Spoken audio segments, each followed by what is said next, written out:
హైదరాబాద్ జీడిమెట్లలో సాహసం చేసిన ఒక 13 ఏళ్ల బాలిక దొంగతనం జరగకుండా అడ్డుకుంది.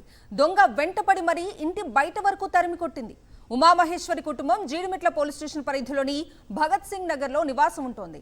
ఇంట్లోకి ప్రవేశించిన ఒక దొంగ సామాగ్రి దొంగిలించేందుకు యత్నించాడు. అది గమనించిన ఉమామహేశ్వరి 13 ఏళ్ల కూతురు భవానీ దొంగను పట్టుకునే ప్రయత్నం చేసింది. తప్పించుకునే క్రమంలో ఆమెను తోసేసిన దొంగ కిందకు పారిపోయాడు. ఏమాత్రం భయపడకుండా దొంగ వెంటపడి పట్టుకునేందుకు యత్నించింది. స్థానికులు అప్రమత్తం కావడంతో దొంగ అక్కడి నుంచి పారిపోయాడు.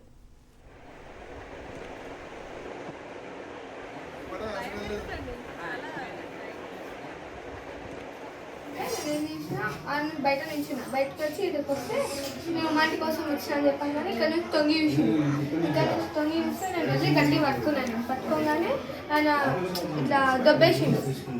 ఇంట్లో అడిగిన ఎవరెవరు అని చేతిలో అని చెక్ చేసిన, ఏం లేవు అనేసి ఇట్లా దొబ్బేసిండు. ఉరికిండు. నేను ఉరికినా అన్నట్టు. నీ డబ్బులు లేమ్మా? నీకు అని డబ్బులు లేలే? డబ్బులు అంటే వాడు అని పట్టుకెళ్ళాడు పట్టుకెళ్ళాడు అని చెక్ చేసిన అన్ని. ఇంట్లోనే అడిగిన సౌండ్ వస్తుంటే నేను తీసిన బయట నుంచి బయటకు వచ్చి ఇక్కడికి వస్తే మేము మాటి కోసం వచ్చినా అని చెప్పాను. కానీ ఇక్కడ నుంచి తొంగి చూస్తే నేను వెళ్ళి గట్టి పట్టుకున్నాను. పట్టుకోగానే ఆయన ఇట్లా దొబ్బేసిండు.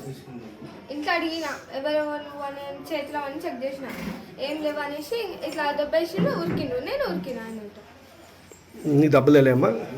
నీకు అని డబ్బులు లేలే? డబ్బులు అంటే వాడు అని పట్టుకెళ్ళాడు పట్టుకెళ్ళాడు అని చెక్ చేసిన అన్ని.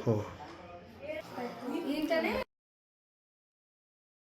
ఎవరో కింద ఆంటీ వాళ్ళ ఇంటి ముందర దొంగతనం జరిగింది.